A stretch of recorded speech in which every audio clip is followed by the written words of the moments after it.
Hello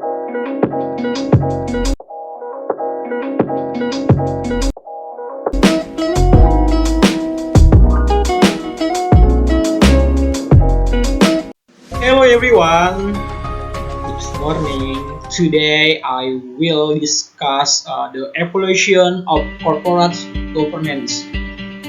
My presentation is broken into primary thoughts.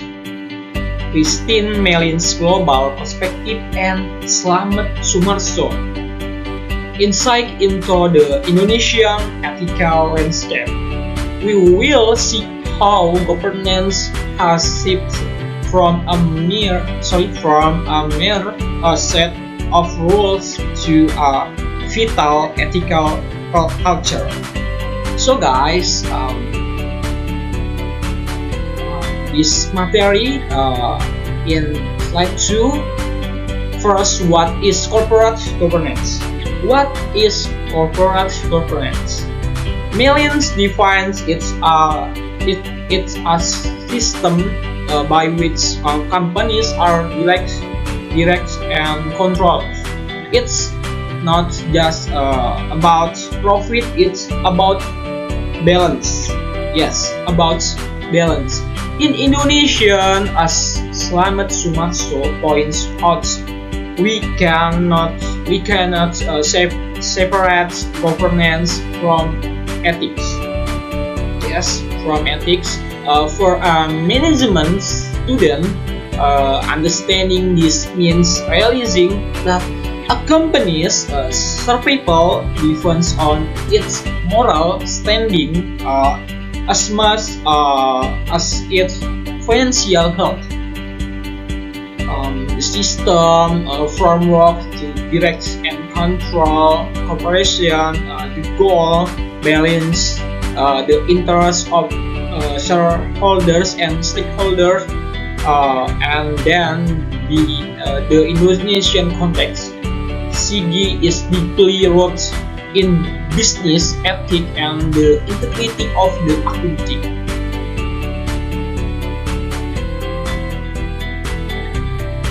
Okay guys, to understand how CG evolved, we'll look at three theories. Agency theory once used about the gap between owners and managers. Agency theory, stakeholder theory, and stewardship theory. Yes, stakeholder theory expands our focus to include everyone affected by the business. Finally, stewardship theory suggests that managers can be trusted to act in the company's best interest. These theories provide the why behind the rules we follow today. Global milestone in CG evolution. Historically, change often follows a crisis. Mellin highlights the Cadbury report and the Sarbanes-Oxley Act, but we're born after major corporate failures. Cadbury report and OECD principle, and then Sarbanes-Oxley Act. This milestone shifted the world towards mandatory audits and more independent boards. They remind us that global governance standards are constantly adapting to prevent past mistakes from repeating. In Indonesian, we follow the tarif. Yes, tarif. T for transparency, R for accountability, R for responsibility, E for independency, and then F fairness.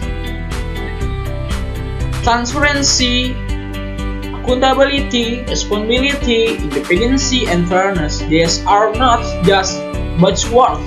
They are the pillar of the national commit on governance policy.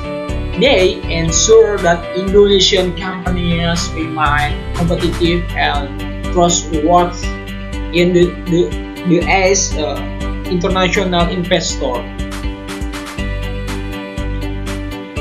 So finally, we must emphasize the role of the accountant, professional ethic, accountants as gatekeepers. As Slamet Sumarso argues in accountant is a gatekeeper without professional ethics. The best governance structure in the world will fail. Yes, to conclude, effective corporate governance is a plan of global structural standards and local ethical integrity. Maybe that's all I can say. Thank you for your attention. See you guys.